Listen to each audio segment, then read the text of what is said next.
अस्सलाम वालेकुम दोस्तों, आज हम बात करेंगे फाइनेंशियल मार्केट्स के बारे में। क्रिप्टो मार्केट से हम लोग डिस्कस करेंगे बिटकॉइन और इथेरियम को। इसके लेवल्स भी देखेंगे। लास्ट वीक जो लेवल्स आपको बताए थे, यकीन माने बड़ी ज़बरदस्त तरीके से उनको रिस्पेक्ट मार्केट में मिल रही है अभी भी। और कॉन्ट्रैक्ट साइज वाला जो एक पोर्शन होता है इंट्रो में, उसको मैं हमेशा ही आपसे कहता हूँ कि बड़े गौर से सुना करें। अब उसमें मैंने आपको लास्ट वीक ये कहा था कि इंस्टीट्यूशनल जो हमारे पास कॉन्ट्रैक्ट साइजेस पड़े हुए हैं भाई, वो हैं काफ़ी कम। तो अगर बीटीसी ने ऊपर जाना है तो उसकी स्पीड बहुत ज़्यादा कम होगी। आप खुद भी देख सकते हैं कि सप्लाई वन जो मैंने आपको बताई थी 96,500 से लेकर 97,000 का एरिया, वहीं से ही मार्केट में बार बार रिजेक्शन आ रही है। लेकिन ओवरऑल अगर आप मार्केट में वॉल्यूम्स को देखते हैं, 24 आवर वॉल्यूम की बात कर रहा हूँ मैं आपकी क्रिप्टो मार्केट की, तो यकीन माने वहाँ पर कुछ खास इतना नज़र नहीं आ रहा। इसीलिए हल्की पुल्की मूवमेंट जो आपको मार्केट में कैप्चर कर सकते हैं, 3-4 हज़ार पॉइंट बीटीसी में 2-3 ट्रेड तो लग चुके हैं। अच्छे खासे पैसे भी उसमें बन चुके हैं, हमारे भी और हमारे क्लाइंट्स के भी। तो इस वीक में भी हम लोग देखेंगे कि क्या लेवल्स आ रहे हैं। हल्की पुल्की चेंजेस जो हैं वो रिपोर्ट हुई हैं आपके क्रिप्टो मार्केट के कॉन्ट्रैक्ट साइजेस में। अच्छा, एस एन पी के बारे में आपको एक फिर की लेवल पर आकर वो खड़ा हो गया है। ठीक है, लास्ट टाइम जब मैंने आपको डिस्कस किया था कि यार अगर ये लेवल ब्रेक हो जाएगा तो फिर आपकी पूरी मार्केटें, भले वो इक्विटी मार्केट हो, आपकी स्टॉक मार्केट हो या आपकी क्रिप्टो मार्केट हो, तो सारी मार्केटें आपकी नीचे जाएंगी, भले कोई न्यूज़ मार्केट में आए या ना आए। एग्जैक्टली वो पैटर्न भी फॉलो हुआ था। अभी दोस्तों आप ऐसा समझेंगे दोबारा हम उसी की लेवल पर खड़े हुए हैं। ठीक है, वो लेवल्स भी देखते हैं। इस वीक में जो कॉन्ट्रैक्ट साइजेस हैं वो भी मैं आपको बता देता हूँ, तो फिर हम लोग आगे चलेंगे। इस वीक में हमारे पास भाई अपना यूएस का इंटरेस्ट रेट डिसीजन भी है, मेरे ख्याल में कल के दिन है, तो काफ़ी ज़्यादा इंपॉर्टेंट होने वाला है। लेकिन सबसे ज़्यादा जो ज़रूरी चीज़ होती है, ऑलरेडी मार्केटों में भाई इतनी ज़्यादा मूवमेंट आ चुकी है कि अभी इंटरेस्ट रेट या इस तरह की कोई भी न्यूज़, कोई मैक्सिमम मूव जो है वो मार्केट में बहुत ज़्यादा ही मुश्किल लग रहा है कि आएगी। तो सबसे पहले हम लोग डिस्कस करेंगे एसएनपी के कॉन्ट्रैक्ट साइजेस, क्या चल रहा है वहाँ पर। हल्का पुल्का चेंज आया है भाई वहाँ पर भी, और देख लेते हैं कि तकरीबन 1.1 मिलियन कॉन्ट्रैक्ट्स हमारे पास इंस्टीट्यूशनल बाइंग पड़ी हुई है। ये जो आपका कॉन्ट्रैक्ट साइज वाला पोर्शन होता है ना, आप इसको अगर गौर से सुन लें तो यकीन माने पूरी मार्केट की जो क्रिप्टो मार्केट है और इक्विटी मार्केट को ओवरऑल आप ऐसा समझें कि इंडिविजुअल स्टॉक्स को भी आप बड़े ज़बरदस्त तरीके से ट्रैक कर सकते हैं। यहाँ पर हमारे पास जो इंस्टीट्यूशन की लॉन्ग के ऑर्डर हैं कितनी परसेंट है भाई, तो वो है 81%।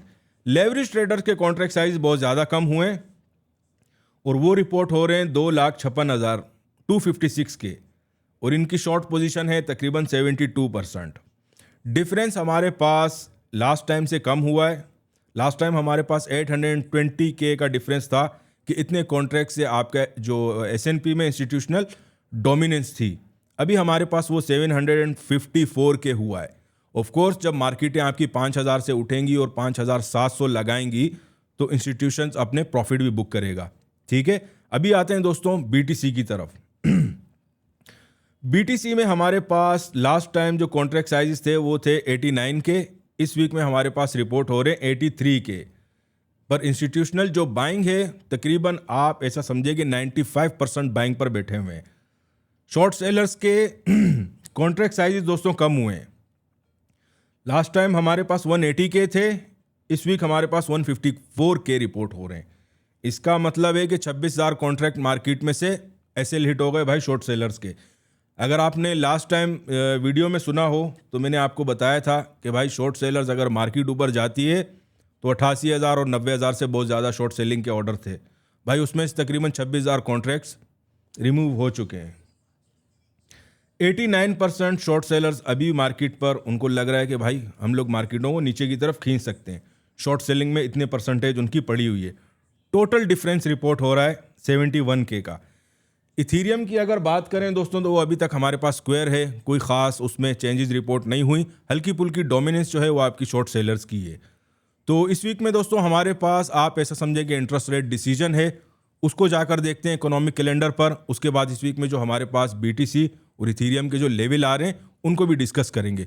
तो बढ़ते हैं दोस्तों, सबसे पहले हम लोग इकोनॉमिक कैलेंडर की तरफ। अगर इकोनॉमिक कैलेंडर की बात करें तो हमारे पास आज के दिन तो कोई ख़ास डेटा रिपोर्ट नहीं हो रहा, लेकिन कल के दिन हमारे पास यूएस का इंटरेस्ट रेट डिसीजन रिपोर्ट हो रहा है रात को तकरीबन 10 बजे के आसपास। उसके बाद एफओएमसी स्टेटमेंट भी है और एफओएमसी प्रेस कॉन्फ्रेंस है तकरीबन 10:30 बजे। फिर थर्सडे के दिन हमारे पास अनएम्प्लॉयमेंट क्लेम्स का डेटा रिपोर्ट हो रहा है और उसके बाद फ्राइडे के दिन कोई इतना खास डेटा रिपोर्ट नहीं हो रहा। तो इस वीक में दोस्तों सबसे ज़्यादा जो एक इम्पॉर्टेंट चीज़ थी वो फेडरल फंड रेट का ही है, इंटरेस्ट रेट डिसीजन। लेकिन पर्सनली अगर मैं कहूँ तो मुझे कुछ ऐसा नहीं लग रहा कि यार कोई भी इंटरेस्ट रेट में चेंजेस ला सकें, क्योंकि मार्केटें ऑलरेडी बहुत ज़्यादा अनस्टेबल हो चुकी थी और एक्सट्रीम मूवमेंट जो है वो मार्केट में रिपोर्ट हो चुकी हैं। तो अभी मुझे पर्सनली नहीं लग रहा कि कोई इंटरेस्ट रेट में चेंजेस आ सकें। तो दोस्तों हमारे पास ये भी हुआ। अच्छा, इंट्रो में मैंने आपसे कहा था कि S&P का एक की लेवल है, तो उसको भी डिस्कस करते हैं। वो मैं आपको बता देता हूं कि वो की लेवल है दोस्तों 5710 का।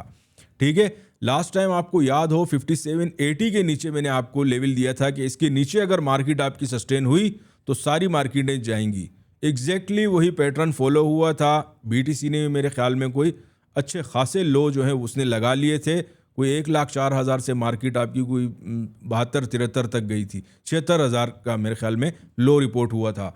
और S&P के बारे में तो आपको पता है तकरीबन कोई 11-1200 पॉइंट से भी ज़्यादा नीचे की तरफ वो गई थी। अभी दोस्तों आप 5710 का जो लेवल है ना S&P में, इस पर बड़ा ध्यान रखना है। अगर इसके ऊपर मार्केट जाकर सस्टेन नहीं करती तो फिर तो मार्केट में ओवरऑल मार्केटों में करेक्शन ड्यू है।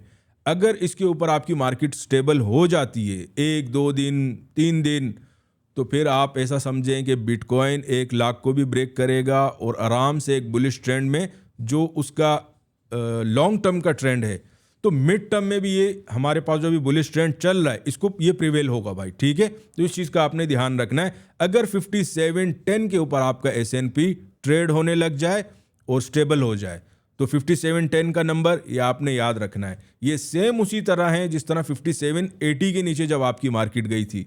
तो ये भी मैंने सोचा कि ये भी आपको बता दूं। अभी बढ़ते हैं दोस्तों हम लोग चार्टिंग की तरफ। इस वीक में क्या लेवल आ रहे हैं बिटकॉइन और इथीरियम के, वो देख लेते हैं।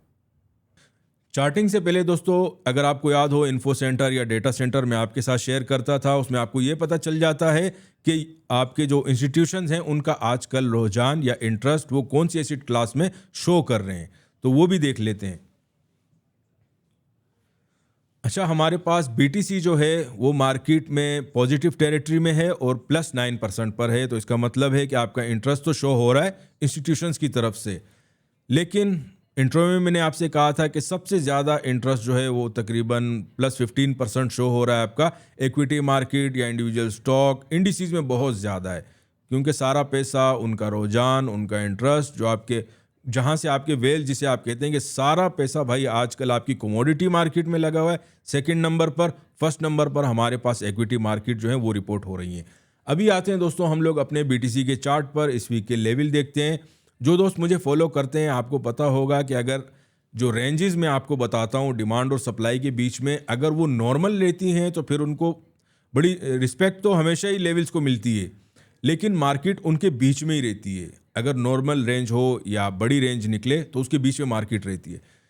इस वीक में दोस्तों आप ऐसा समझें कि रेंजेस हमारी श्रिंक हुई हैं, स्पेशली इथीरियम की, तो इस चीज़ का आपने ध्यान रखना है। ठीक है, जब रेंजेस श्रिंक होती हैं उसका मतलब ये होता है कि ब्रेकआउट का चांस बढ़ जाता है। अगर मार्केट में कोई भी न्यूज़ ऊपर नीचे आ जाती है तो ब्रेकआउट का चांस बढ़ जाएगा। इस वीक में मैं आपको first demand zone, second demand zone, supply दोनों ये चारों चीज़ें तो बताऊंगा, लेकिन जो मैक्सिमम जोन होगा मार्केट में वो भी रिपोर्ट करते हैं। तो इस वीक में हमारे पास जो करंट मार्केट प्राइस अभी के लिए चल रही है वो 94,500 के आसपास है। पहली डिमांड जोन हमारे पास रिपोर्ट हो रही है भाई तकरीबन 91,400 और 91,000 और 91,400 400 पॉइंट का आप मार्जिन रखते हैं ऑफकोर्स हमेशा। सेकंड डिमांड जोन हमारे पास रिपोर्ट हो रही है 89,000 से लेकर 89,300 का एरिया। मैक्सिमम डेड जोन जिसे आप कहते हैं कि यार मार्केट है अगर ब्रेकआउट आ जाता है, क्योंकि रेंजेस हमारे पास श्रिंक्ड हैं, BTC में तो इतनी खास नहीं है लेकिन इथीरियम में बहुत ज़्यादा है भाई, तो डेड जोन हमारे पास फिर आ रहा है तकरीबन 85,000 के आसपास BTC का, कि यहाँ पर उसका हो जाएगा।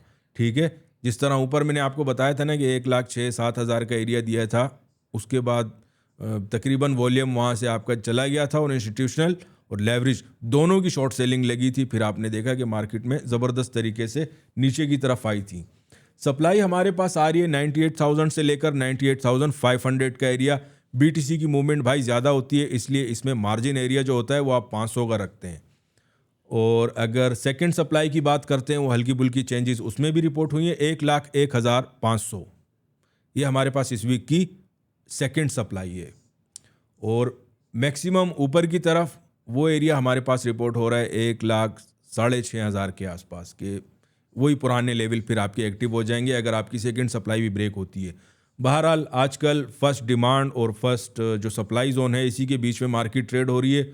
मेजर रीज़न ये है भाई कि आजकल मार्केटों में वॉल्यूम कुछ इतना ख़ास नहीं है। अभी आते हैं दोस्तों हम लोग इथीरियम की तरफ। करंट मार्केट प्राइस की अगर बात करें तो तकरीबन 1805, ठीक है। और हमारे पास इथीरियम की रेंज बहुत ज़्यादा श्रिंक है, तो इसका मतलब है ब्रेकआउट का चांस अगर मार्केट में वॉल्यूम बढ़ता है 24 आवर, तो भाई इथीरियम में फर्स्ट क्या सेकंड सब कुछ ब्रेकआउट आ सकता है। क्योंकि हमारे पास इथीरियम की जो रेंज बनी है बहुत ज़्यादा श्रिंक्ड है। जो दोस्त मुझे फॉलो करते हैं उन्हें पता है कि इसका क्या मतलब है। पहली डिमांड हमारे पास रिपोर्ट हो रही है 1730, 1730। उसके बाद जो सेकंड डिमांड जोन है वो है 1650, 1650 का एरिया। डेड जोन यहाँ पर हमारे पास रिपोर्ट हो रहा है, अगर ब्रेकआउट आता है नीचे की तरफ तो 1530 के आसपास या 1520 तक फिर आप मार्केट को टारगेट कर सकते हैं। अगर सेकंड सप्लाई भी भाई सेकंड डिमांड जोन भी ब्रेकआउट होती है तो बहरहाल मुश्किल ही लग रहा है। अगर इंटरेस्ट रेट में कोई चेंजेस आ जाती हैं तो फिर एक अलग बात है। ऊपर की तरफ हमारे पास जो पहली सप्लाई आ रही है वो 1880 की आ रही है और 1880। हमारे जो दोस्त हैं वो तकरीबन आप ऐसा समझेंगे, उर्दू में बाज़ लोगों को गिनती भाई समझ में नहीं आती, इसलिए इंग्लिश में भी कहना पड़ता है। ऊपर की तरफ हमारे पास जो सप्लाई आ रही है वो है 2100 की। ये हमारे पास सेकंड सप्लाई है इथीरियम की। तो इथीरियम के भी सारे लेवल डिस्कस हो चुके हैं और बीटीसी के बारे में मैंने आपको मैक्सिमम और मिनिमम भी बता दिए। बहरहाल जो मेजर हमारी चीज़ें होती हैं वो आपकी ऐसा समझेंगे फर्स्ट या सेकंड डिमांड जोन और फर्स्ट और second supply zone. In case क्योंकि रेंजेस हमारे पास श्रिंक्ड हैं, कोई ब्रेकआउट इस टाइप की कोई चीज़ होती है भाई, तो फिर आप उसमें नीचे के जो जोन है मैक्सिमम ऊपर का और नीचे का वो भी मैंने आपको बता दिया कि फिर आपकी मार्केटें यहाँ तक भी जा सकती हैं। अच्छा, काफ़ी सारे दोस्तों को शिकायत है कि यार सर अभी आप ये तो बता देते हैं असद भाई कि डिमांड जोन ये आ रही है और सप्लाई जोन ये आ रही है, अब इसमें हम लोग ट्रेड कैसे करें। नए दोस्त काफ़ी सारे हैं, उन्होंने जो ज्वाइन किया उन्हें चीज़ें समझ में नहीं आती, तो मैं आपको बता देता हूं भाई। लेट सपोज 1730 की अगर हमारे पास पहली डिमांड जोन आ रही है तो ऑफकोर्स यहाँ पर बाइंग के ऑर्डर ट्रिगर होते हैं। डिमांड जोन या सपोर्ट जोन पर आप लोग बाइंग के ऑर्डर ही लगाते हैं, उसमें मार्केट में ख़रीदते हैं भाई, ठीक है। अगर वो ब्रेकआउट होता है नीचे की तरफ, उसमें क्लोजिंग्स भी आ जाती हैं, मार्केट सस्टेन हो गई 1730 के नीचे, तो रिवर्स ऑर्डर लगता है फिर आपके शॉर्ट सेलिंग का, ठीक है।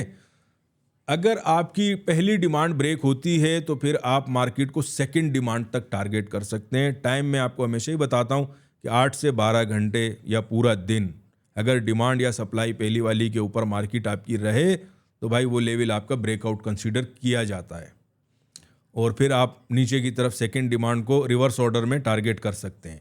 अगर इस तरह नहीं करना, हल्के मार्जिन में खेलना है, ये जो रिवर्स ऑर्डर का तरीका बताया था भाई, ये उन लोगों के लिए जो फ्यूचर में ज़्यादा मार्जिन यूज़ करते हैं। अब स्पॉट में जो खेलते हैं वो क्या कर सकते हैं, हल्का पुल्का यहाँ पर बाय कर लें, अगर मार्केट ऊपर निकल गई तो प्रॉफिट है, अगर नीचे आती है तो सेकंड डिमांड जोन पर हल्का सा ओ रेट कर दिया, तो ये आपका टोटल सिनेरियो बनता है। इसी तरह सेम गोज फॉर सप्लाई पर ऑफ कोर्स या रेजिस्टेंस जोन पर आप लोग मार्केटों को शॉर्ट सेल करते हैं।